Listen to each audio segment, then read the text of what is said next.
Salve galerinha, vamos caminhar para o terceiro problema de mecânica clássica.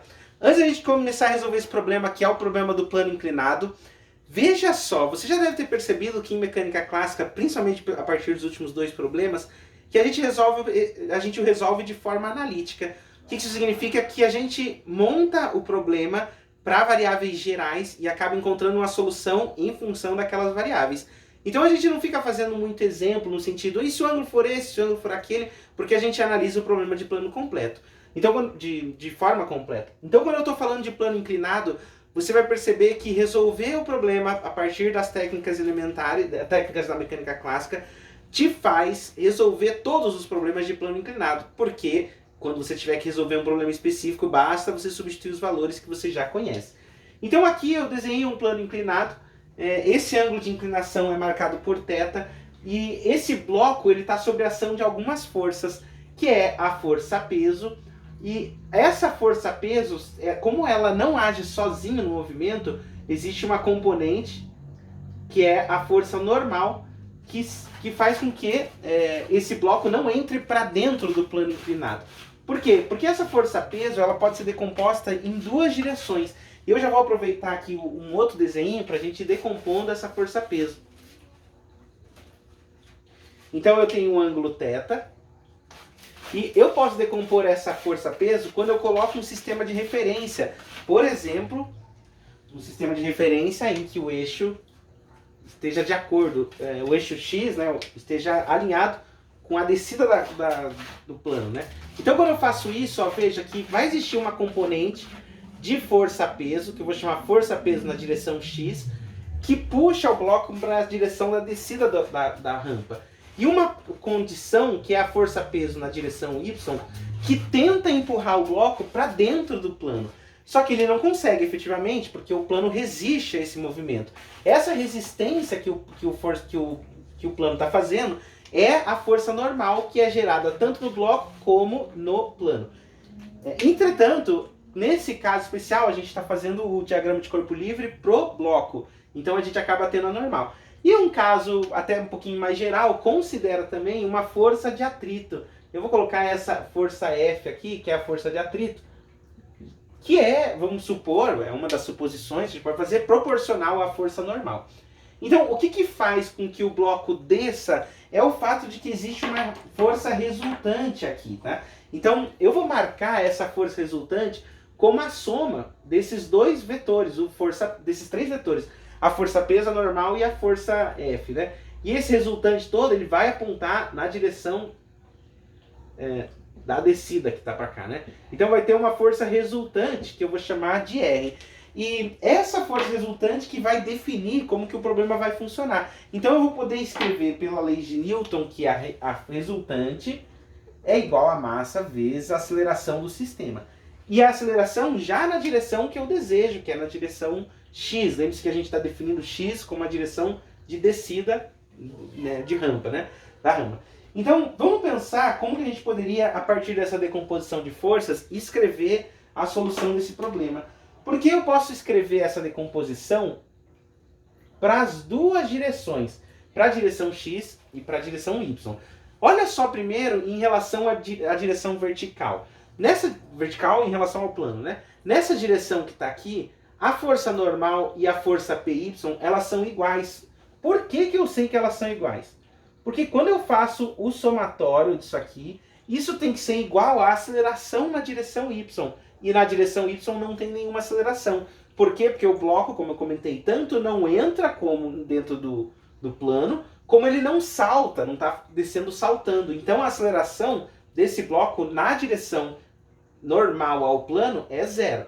Agora, na direção tangente, quer dizer, na direção de descida do plano, a gente tem uma força, componente da força-peso na direção x, menos a força de atrito. E isso vai ser igual a massa vezes aquela aceleração que a gente está tentando encontrar. Então a gente já pode escrever esse tipo de problema. Se você quiser escrever igual a resultante, também dá na mesma, porque a resultante é massa vezes aceleração, né? Então aqui a gente acabou de escrever as duas leis de Newton. Quer dizer, a lei de Newton para as duas direções. Agora, finalmente, a gente vai poder substituir algumas coisas. Por exemplo, você deve se lembrar que a força-peso para um bloco é dada por m vezes g, né?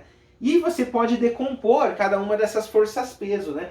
Em relação a cada uma das direções. Então, eu já vou colocar aqui, ó, essa força-peso na direção x, ela vai dar m vezes g vezes o seno do ângulo, que é o resultado que a gente obtém quando a gente decompõe. Imagina que você lembre como faça isso. Mas se você não lembra, a gente decompõe o vetor em um outro vídeo aqui, né? Aqui fica m vezes g vezes cosseno de θ. Então a gente pode decompor esses dois vetores nessas duas direções que estão aí.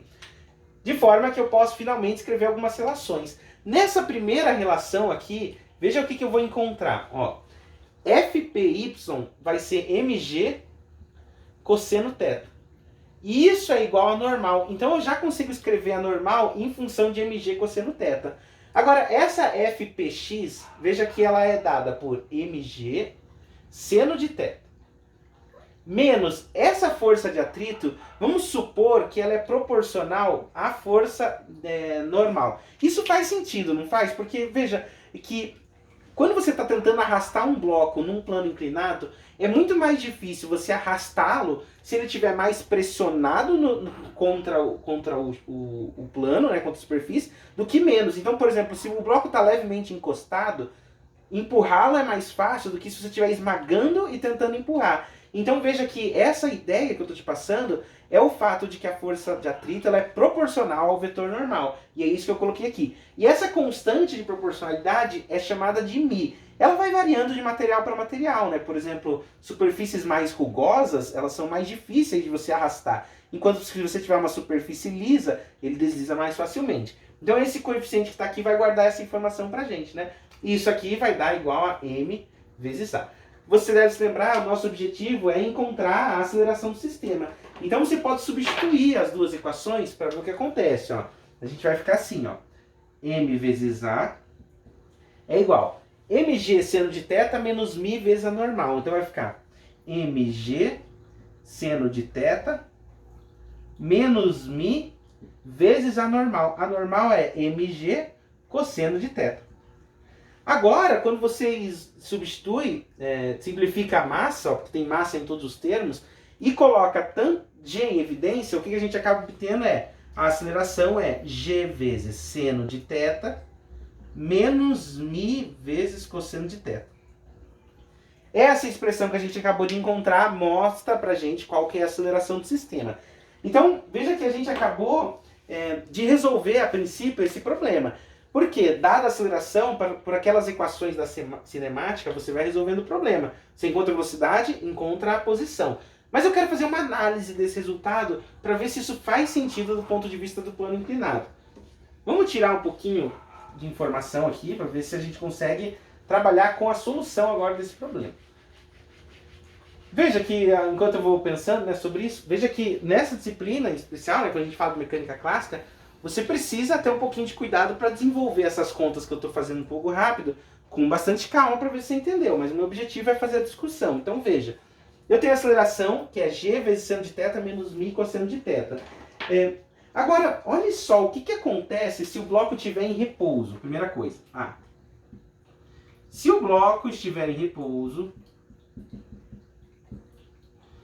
o que a gente acaba percebendo é que esse repouso está sendo ocasionado por causa da força de atrito. Então eu posso afirmar que a força de atrito ela está em qualquer valor que é menor a esse μs vezes a normal. Esse μs vai ser assim um coeficiente de saturação, assim, que é o coeficiente mínimo que eu preciso receber, quer dizer, é o coeficiente que eu preciso, que marca o mínimo de força que eu preciso ter para fazer com que esse bloco comece a se movimentar. Então eu acabei de marcar esse ms, marcando qual que seria esse limite, né? Então veja que eu não sei quanto vale o F quando ele estiver em repouso. A única coisa que eu sei é que ele é menor do que o valor máximo que ele poderia assumir. Porque vai existir um momento que ele começa a se movimentar. Imagina que você tente arrastar um móvel, por exemplo, numa sala. Quando você tenta empurrar esse móvel, se você usar pouca força, ele não move. Então, não é que a força está sumindo, mas é que a força de atrito está aumentando. Quando você vai tentando empurrar e o móvel não anda e vai aumentando a força de atrito vai aumentando mais e mais naquela direção. Mas existe um momento que o móvel começa a andar, então a força de atrito chegou num ponto máximo. Quando ela chega nesse ponto máximo, é esse valor que eu estou marcando aqui. μS vezes N é o valor máximo que você tem que a força de atrito vai resistir. Ou seja, é o maior valor que você precisa colocar de força, o menor valor que você precisa colocar de força para que o bloco comece a se movimentar. A gente marcou esse valor até aí, né? Nesse caso em especial, quando você estiver usando a força limite para o movimento começar a acontecer, a resultante é zero. Inclusive, para forças de atrito menores, ela também é zero, né? Mas na hora que ela está na iminência de começar a se movimentar, a resultante desse movimento aqui é zero. E aí o que acontece é que a força de atrito, nesse caso, que ela é dada por mg vezes seno de θ, nesse caso a gente pode escrever assim, ela é menor ou igual a μs vezes a normal. Só que como eu conheço a normal, eu posso escrever assim, ó, μs vezes mg cosseno de θ. Então olha a relação que eu acabei de escrever, ó. A força de atrito, essa mesma relação que eu acabei de escrever ali em cima, ela está escrita agora em função das outras grandezas que estão associadas ao problema. Em função da massa, do constante gravitacional e do seno de θ, né? Então veja que eu posso simplificar e escrever uma relação assim, ó. Seno de θ é menor ou igual a μs vezes cosseno de θ. E se eu dividir isso tudo por cosseno de θ, você deve se lembrar que seno sobre cosseno é tangente, né? Então a gente vai ficar com tangente de θ é menor ou igual a μs. Esse μs que eu acabei de encontrar era o meu coeficiente. Lembra que era o coeficiente que estava guardando propriedades do material, assim por diante? Só que ao mesmo tempo, veja que o μs ele está marcando para mim um limitante da minha tangente. Em outras palavras, ele está limitando o ângulo que eu posso colocar aqui para que haja movimento. Então, esse μs que eu acabei de colocar, ele vai ser a tangente do θ crítico.